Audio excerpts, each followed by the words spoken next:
Student, आपका स्वागत है हमारे coaching institute the exam planet में। आज मैं आप सभी लोगों को मैथ्स पढ़ाऊंगी। मैथ्स पढ़ाने से पहले मैं ये बताना चाहती हूँ कि जब स्टार्ट करते हैं किसी टॉपिक को, सबसे पहले हमको ये जानने जरूरी होता है कि नंबर होते क्या हैं।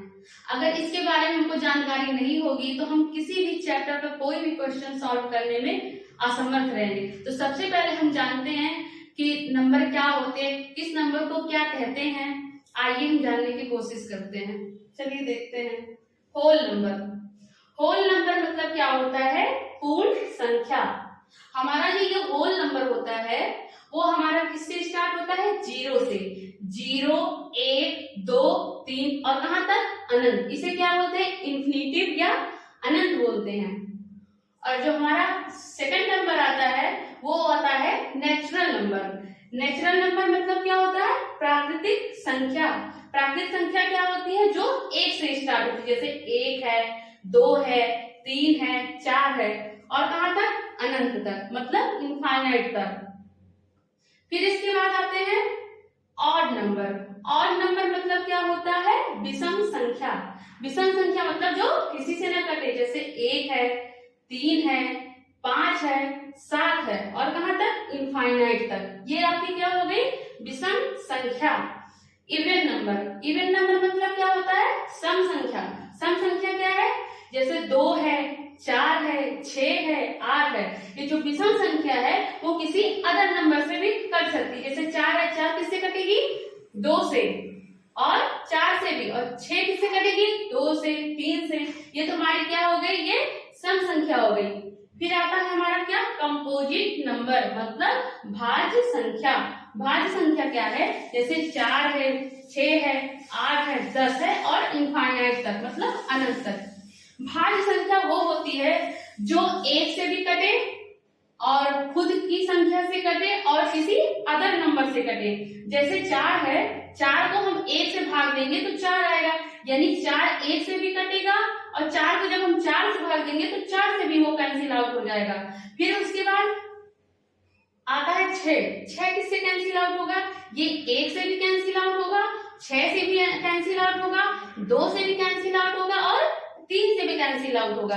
यानी भाज्य संख्या हमारी वो संख्या होती है जो 1 से डिविजिबल होती है, खुद की संख्या से डिविजिबल होती है और दूसरे नंबर से भी डिविजिबल होती है।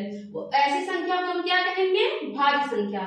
फिर हमारा आता है प्राइम नंबर यानी अभाज्य संख्या।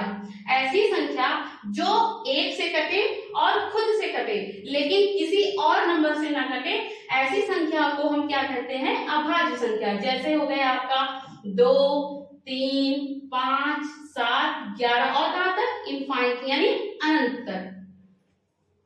फिर इसके बाद क्या आता है हमारा? कोप्राइम नंबर यानी सहभाज्य संख्या। सहभाज्य संख्या क्या होती है? जिसका एचसीएफ 1 होना चाहिए या कॉमन फैक्टर 1 होना चाहिए। जैसे 2 और 3 का कॉमन फैक्टर क्या है? 1 है, या एचसीएफ उसका क्या है? 1 है। ऐसे 3 और 5 का एचसीएफ क्या है? 1 है, अर्थात एचसीएफ इसका क्या है? 1 है। अब देख लीजिए, जैसे 2 है, 4 है, क्या ये हमारी सहभाज्य संख्या है?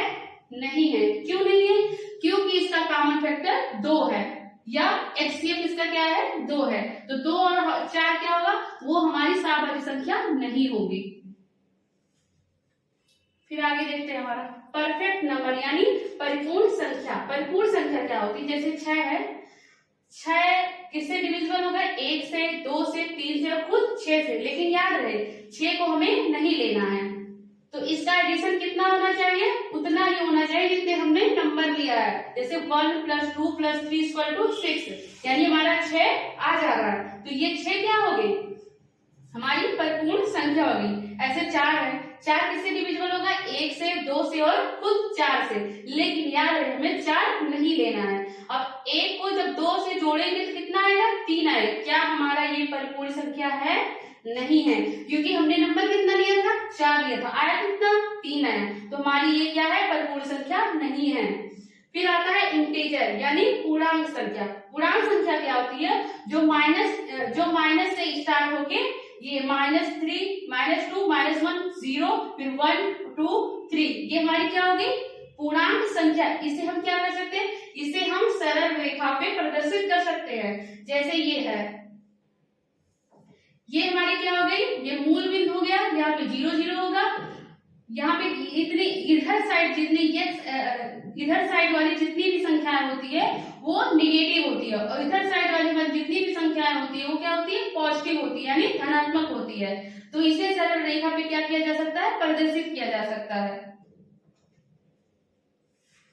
फिर हमारा आता है क्या, रियल नंबर। रियल नंबर क्या होता है, जिसमें रेशनल और इरेशनल दोनों नंबर होते हैं, वो रियल नंबर होता है। रियल नंबर मतलब जो रेशनल और इरेशनल दोनों का कॉम्बिनेशन होता है। अब हम बात करते हैं रेशनल नंबर। रेशनल नंबर क्या है, परिमेय संख्या, वो संख्याएं जो p अपॉन q के रूप में व्यक्त की जा सके, लेकिन q is not equal to 0। यहाँ पे जो p और q संख्या है वो हमारा क्या होना चाहिए, पूर्णांक संख्या होना चाहिए, तभी हमारे ये क्या होगा, परिमेय संख्या होगी। जैसे 25/2, 11/2 और 3/4, तो ये हमारी जितनी भी संख्या यह क्या है, परिमेय संख्या है। इसे हम किससे डिनोट करते हैं, r से, RC से प्रदर्शित करते हैं। फिर बात करते हैं हम क्या, इरेशनल नंबर मतलब अपरिमेय संख्या। अपरिमेय संख्या को हम किससे डिनोट करते हैं, यस से, जैसे √2, √3 और पाई, इसको क्या बोलते हैं, पाई। तो ये हमारी सारी संख्या क्या हो गई, ये अपरिमेय संख्या हो गई।